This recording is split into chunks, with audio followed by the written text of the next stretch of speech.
Mengerikan sumpah mubahalah itu. Dan ini sudah terbukti dalam sejarah loh. Memang zaman Nabi tidak terlaksana karena mereka tidak berani. Tapi zaman berikutnya banyak sudah kejadian. Jadi penjenengan non-muslim, Nasrani atau Yahudi menantang kaum muslimin untuk mubahalah. Apa itu mubahalah?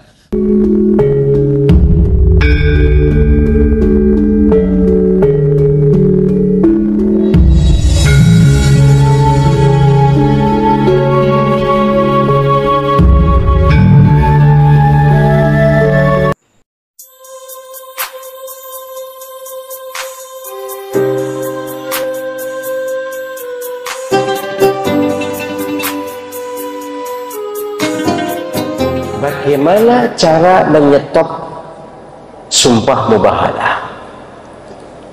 Karena sumpah mubahalah itu sumpah terbuka, maka nyetopnya juga harus terbuka.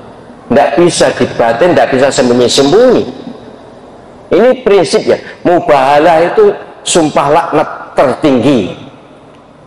Jika sudah ada yang bersumpah mubahalah, kemudian ada yang menjadi lawan sumpah itu, jangan sungkan-sungkan ngaku di depan umum daripada kena. Demi Allah, Allah subhanahu wa ta'ala sudah mensyariatkan sumpah mubahalah ini dalam Al-Quran. Kalau ingin tahu, surah Ali Imran ayat 61, nanti pengen baca. Orang-orang tokoh Yahudi, tokoh Nasrani saja tidak berani kok diajak sumpah mubahalah. Kok penjenengan ngetet, bu penjenengan sopo ini, kok demi gengsi? Kena. Bukan saya yang ngomong, Allah SWT yang berfirman, pasti kena. Inna hadza lawal qasasul haqq. Mengerikan sumpah mubahalah itu. Dan ini sudah terbukti dalam sejarah loh. Memang zaman Nabi tidak terlaksana karena mereka tidak berani. Tapi zaman berikutnya banyak sudah kejadian. Jadi penjenengan yang nonton video ini dan penjenengan terkait dengan KM50 misalnya, atau apa mana yang dimubalahi KM50, kemudian apapun yang sudah dimubalahi, misalnya ijazah palsu itu ya dimubalahi, misalnya sudah ada yang mubalah, ya sudah. Kalau penjenengan merasa benar, ya sudah, diam aja. Nanti yang sumpah pasti kena. Tapi kalau penjenengan salah, ojo ndelik, jangan sembunyi, jangan gengsi, karena efek mubahalah itu terus mencari korban-korbannya, bukan korban juga, objeknya. Ya objeknya korban juga ya. Jadi pokoknya mencari sasaran, harus habis. Mengerikan.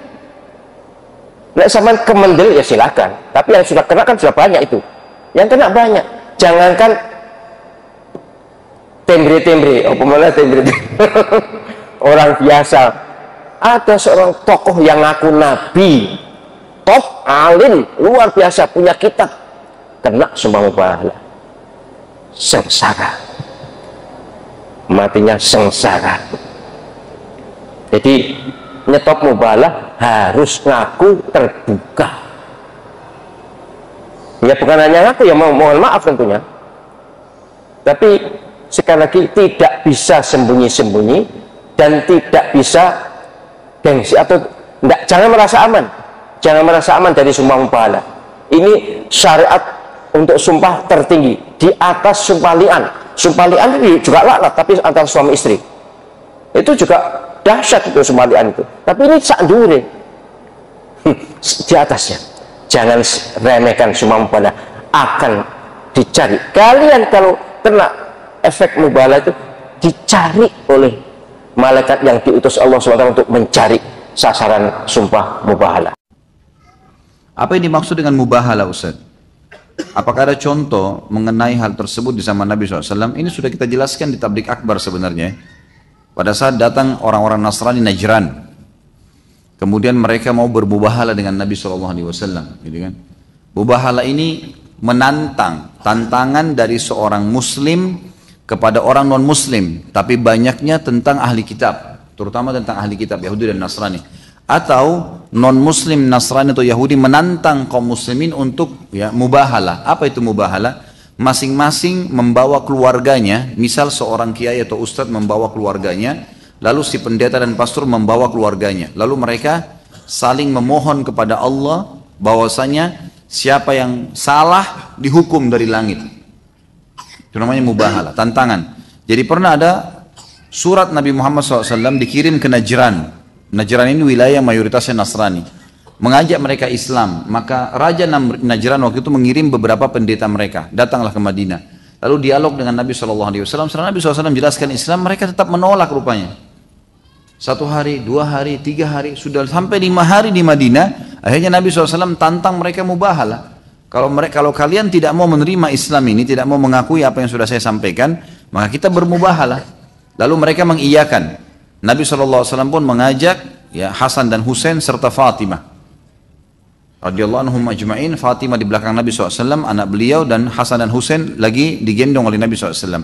Lalu pendeta dan pastor-pastor mereka ini datang juga dengan keluarganya. Begitu mereka berada di sebuah lapangan luas, dan di situ ada gunung yang besar, tidak disebutkan gunung apa, tiba-tiba saja di atas gunung tersebut menumpuk asap hitam yang seakan-akan siap untuk menyerang siapapun yang salah.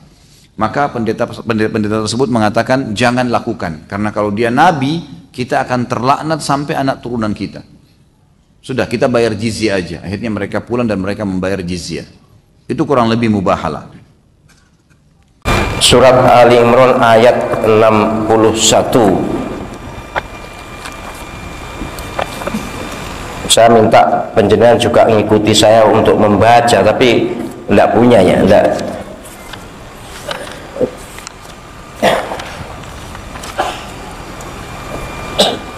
A'udzu billahi minasyaitonir rajim. Dengarkan aja kalau gitu.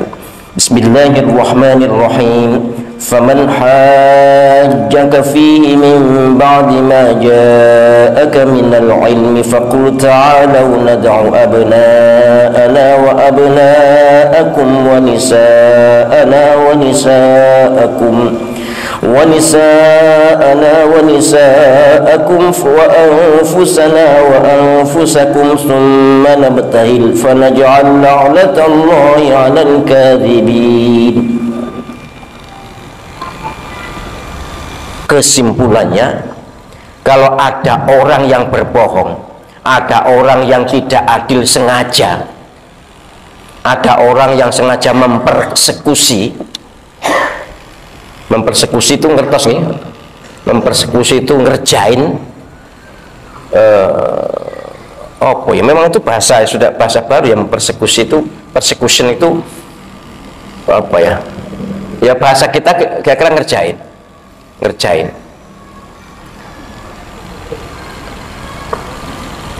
Maka penjenengan boleh tandingi dengan mubahalah.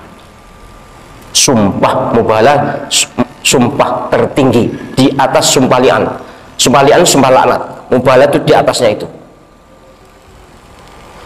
Mestinya mubahalah itu orang yang berlawanan kita ajak bersama-sama. Tapi kan tidak mungkin mereka mau. Maka begini, penjenengan seperti yang dilakukan Habib Rizieq itu, ngajak anak istri berkumpul, kalau bisa di kolong langit seperti sholat istisqa itu, di luar, dan duting begini. Ini bukan berarti angka 1 atau melaknat angka 1, bukan. Ini syahadat ya. Jadi baca syahadat dulu, kemudian bersumpah, nyatakan saya tidak bersalah, begini seterusnya, sejujurnya apa yang terjadi. Jika saya bohong, moga-moga Allah Subhanahu wa ta'ala melaknat saya, istri saya, dan keluarga saya. Berat sekali memang. Semuanya harus begini. Ini tanda syahadat, tanda tauhid. Tetapi jika para penegak hukum memutuskan saya salah karena pesanan, karena ketidakadilan dengan sengaja, maka moga-moga laknat Allah jatuh kepada mereka dan keluarganya. Loh, apa boleh mendoakan jelek? Ini sudah sumpah. Ini Allah SWT falaja'al la'natullah 'alal kadzibin kok. Jadi jangan sok tahu.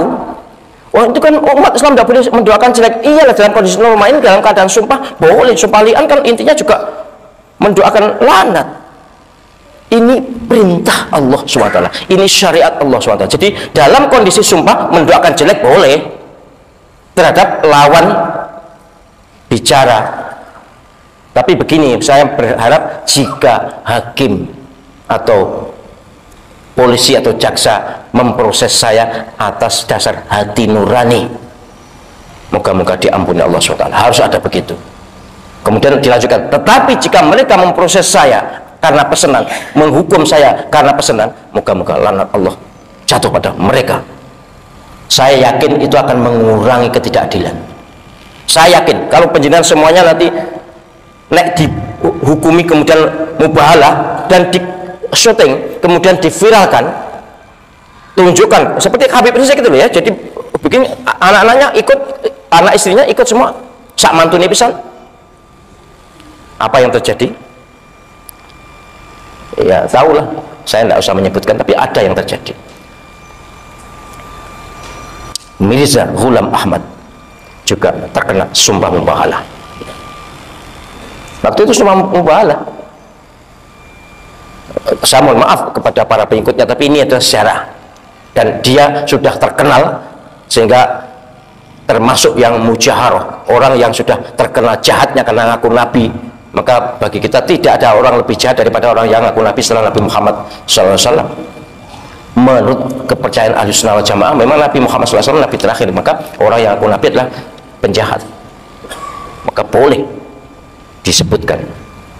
Baik, jadi sekali lagi saya akan kampanyekan ini, karena kalau tidak dilawan, ketidakadilan akan terus berlangsung dan merasa menang, merasa oke, dipesan juga bisa, disogok juga bisa.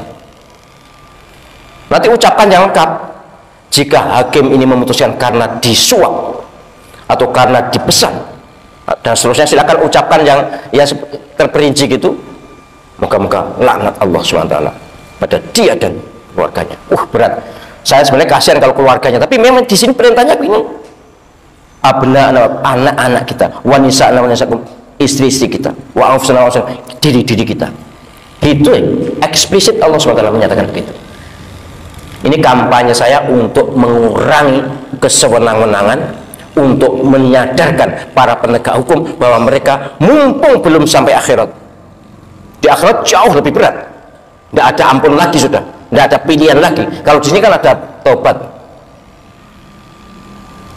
Ini penting, tolong segera diviralkan atau segera diunggah supaya segera banyak yang tahu. Jadi orang-orang yang kena kasus hukum kemudian terzalimi, silahkan lakukan sumpah mubahalah. Moga-moga nanti saya bisa membuatkan redaksi yang pas sehingga tidak asal. Kemarin ada yang sumpah mubahalah duduk di kursi karung ini. Yo mungkin saking jengkelnya dan dia belum tahu cara sumpah mubahalah. Sumpah mubahalah itu harus berdiri di tempat, di ruang terbuka, mengajak keluarga. Kalau belum keluarga ya tapi kan punya ibu, punya ayah. Kalau misalnya sudah meninggal dunia, ya dewi aja gitu. Tapi yang penting caranya seperti itu. Jangan lalu santai duduk kemudian gini, ya enggak, itu bukan sumpah mubahalah, itu kurang mandi itu.